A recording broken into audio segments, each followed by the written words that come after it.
Voilà un rappel de cours et un exemple sur la matrice d'une application linéaire. Donc, soit donné deux K espaces vectoriels E et F. Alors, soit E et F de K espaces vectoriels.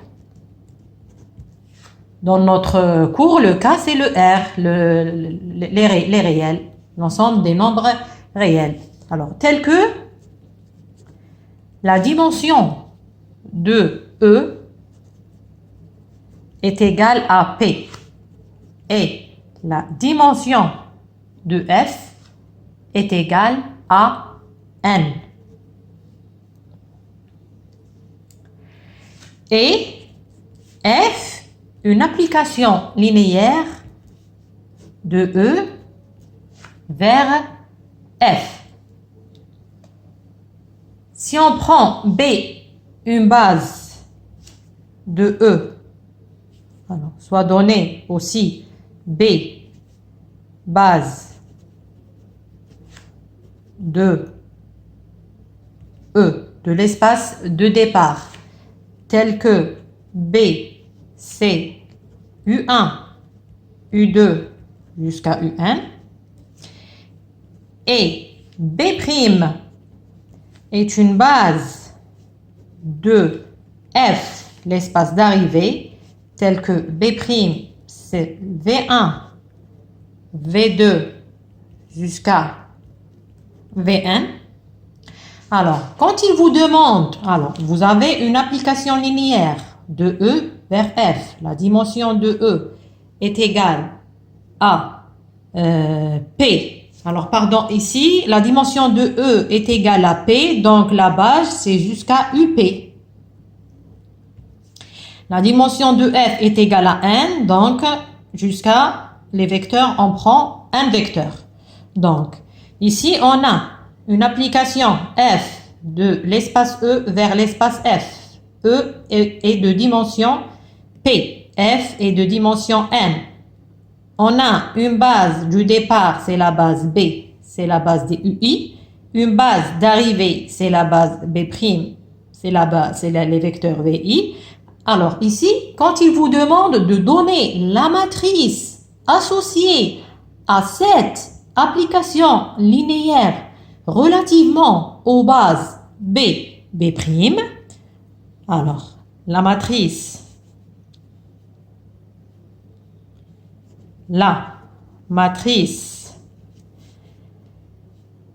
associée à l'application F relativement aux bases B et B', notez, on la note, M, matrice de l'application linéaire relativement à la base B, B'. Comment on écrit cette matrice? C'est la matrice. On prend F des vecteurs de la base de départ, donc F de U1, F de U2, etc. jusqu'à F de UP. On va les écrire comme combinaison linéaire des vecteurs de la deuxième base B', la base de l'espace d'arrivée. Donc V1, V2 jusqu'à Vn. Je répète. Soit donné une application linéaire de E vers F. E de dimension P, F de dimension N. Il vous donne aussi une base du départ, c'est la base B, une base de l'espace d'arrivée, c'est la base B'. Après, il vous demande de trouver la matrice associée à cette application suivant la base B, B'. Donc, vous écrivez les images F de la première base, F des vecteurs de la première base, vous les écrivez comme combinaison linéaire des vecteurs de la deuxième base. Donc, Si f de U1 est égal alpha V alpha 1 V1 plus alpha 2 V2 plus alpha n Vn, donc le alpha 1, on va le mettre ici, alpha 1 V1 plus alpha 2 V2 jusqu'à alpha n Vn. Et on va faire la même chose avec f de U2, f de U3 jusqu'à f de UP. On va voir un exemple. Exemple.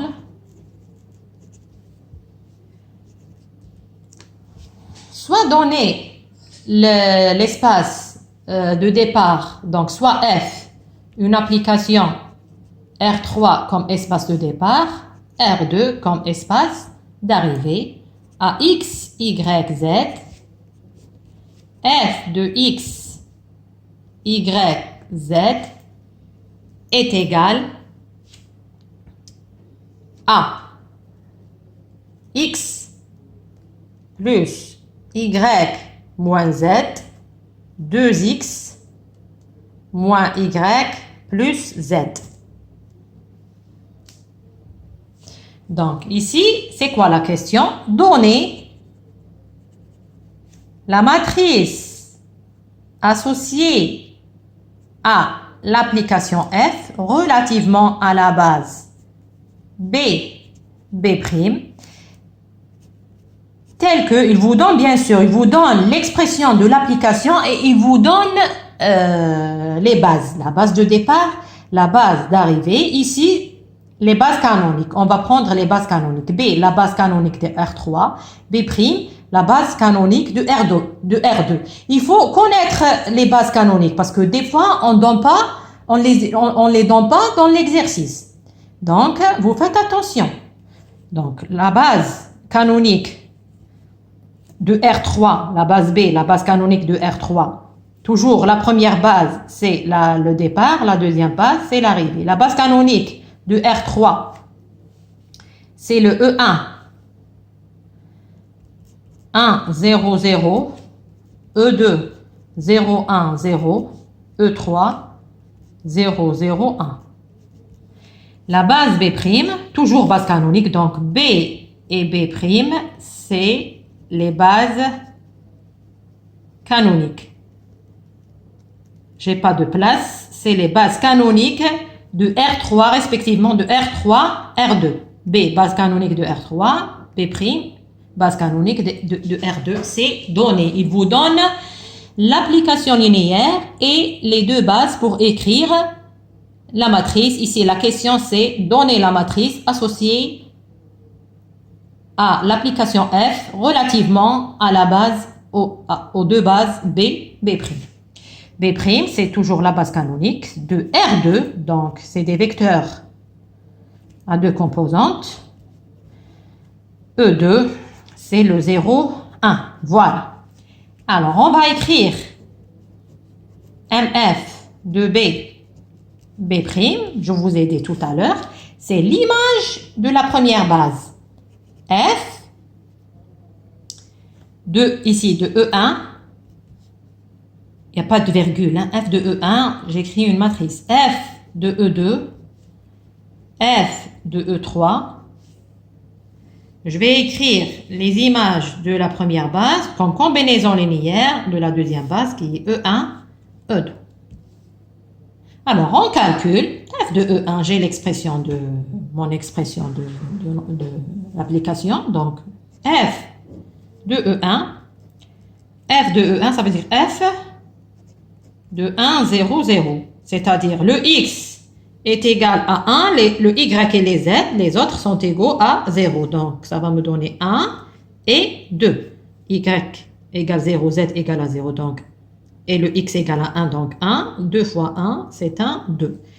F de E, 2.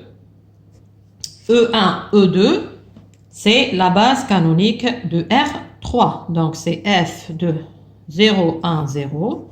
Donc, maintenant, c'est le Y qui est égal à 1, les autres 0. Donc, 1, moins 1. F de E3, c'est F de 0, 0, 1. Donc, le X et le Y sont égaux à 0. Les Z, c'est égal à 1. Donc, moins 1 et moins 1 aussi. Donc, voilà. On va écrire ce vecteur comme combinaison linéaire des vecteurs de la base canonique de R2. Il n'y a pas plus facile. Il n'y a pas plus facile d'écrire n'importe quel vecteur en combinaison linéaire des vecteurs de la base canonique. Donc, c'est 1 fois E1. 1 fois E1 plus 2 E2. Il n'y a pas de, ici, on n'a pas le E3 dans la base B' parce qu'on est dans R2. Il y a deux vecteurs de la base canonique. 1 moins 1, donc 1 fois E1, moins 1 fois E2. Moins E1, moins E2. Voilà. Donc, je vais écrire maintenant F de E1. Donc, le coefficient de E1, c'est un 1. Le coefficient de E2, c'est un 2. F de E2. Le coefficient de E1, c'est un 1. Le coefficient de E2, c'est un moins 1. F de E3. Le coefficient de E1, c'est moins 1. Le coefficient de E2, c'est moins. Coefficient de E2 ici. Alors, voilà. Je n'ai pas fait d'erreur de calcul. Ici, moins Z, plus Z, ici plus Z, donc ici c'est plus 1, pardon, plus 1, alors, F de 0, 0, 1, le X et le Y sont égaux à 0, le Z est égal à 1, donc moins 1, et ici plus 1, donc plus, voilà, donc, le coefficient de E1, c'est un moins 1. Le coefficient de E2, c'est un plus 1. Et voilà la matrice de cette application. La matrice associée à cette application relativement aux bases canoniques B et B'. On va voir un autre exemple. Donc, exemple 1. Exemple 2. Soit donné l'application F de R3 dans R3 à X, Y, Z. J'associe F de X, Y, Z qui est égal. Je prends un endomorphisme. Donc, X moins 2y moins z, moins x plus y et moins x moins z. Voilà. La question, donner la matrice associée à l'application F suivant la base canonique de R3. Ici, on prend la même base. Base canonique ici, c'est la même base parce que c'est un endomorphisme de R3 dans R3. Alors, ça, c'est égal. Je vais écrire, bien sûr, la base canonique. B, la base canonique, c'est le E1, 1, 0, 0. Le E2, c'est le 0, 1, 0. Le E3, c'est le 0, 0, 1. Ça, il faut savoir écrire, il faut savoir c'est quoi la base canonique de R3, de R2, de R4, etc. Donc, ici, je vais écrire F de E1, F de E2, F de E3, comme combinaison linéaire de la deuxième base, E1, E2, E3. Donc, je vais calculer F de E1, le X qui est égal à 1, les autres, 0, donc est égal à 1, moins 1, moins 1. Alors, c'est E1. Alors, 1 fois E1, moins E2, moins E3. F de E2, F de E2, c'est-à-dire le Y qui est égal à 1, les autres 0, donc moins 2, 1, il n'y a pas de Y, donc 0. C'est moins 2E1, moins 2E1, plus 1 fois E2, donc plus E2, plus 0 fois E3. Le E3 ne figure pas ici. F de E3, maintenant le Z qui est égal à 1, les autres 0, c'est moins 1. Il n'y a pas de Z, donc c'est 0. Il y a un Z avec un moins, moins 1. C'est moins E1 plus 0 E2 moins E3. Voilà. Une fois vous avez les F de la première base en fonction de la deuxième base, on va remplir notre matrice associée à cette application relativement à la base canonique B. Vous trouvez dans des livres, au lieu d'écrire B deux fois, quand il s'agit d'une seule base, c'est MF de B. Quand il s'agit d'une seule base, on écrit B une seule fois. Donc, si vous trouvez ça, ça veut dire la matrice associée à votre application F suivant la base canonique. Ça veut dire la base canonique, c'est la base du départ et la base d'arrivée. Ça, c'est le cas d'un endomorphisme. Donc, F de E1. Donc, le coefficient de E1, c'est un 1. Le coefficient de E2, c'est moins 1. Le coefficient de E3, c'est moins 1. Ici, le coefficient de E1, c'est moins 2. Le coefficient de E2, c'est un 1. Le coefficient de E3, il n'y a pas, c'est un 0. Ici, F de E3, le coefficient de E1, c'est moins 1. Le coefficient de E2, il n'y a pas de E2, c'est 0. Le coefficient de E3, c'est moins 1. Voilà. Ça, c'est le deuxième exemple. Il s'agit d'écrire la matrice associée à la base canonique B de cet endomorphisme.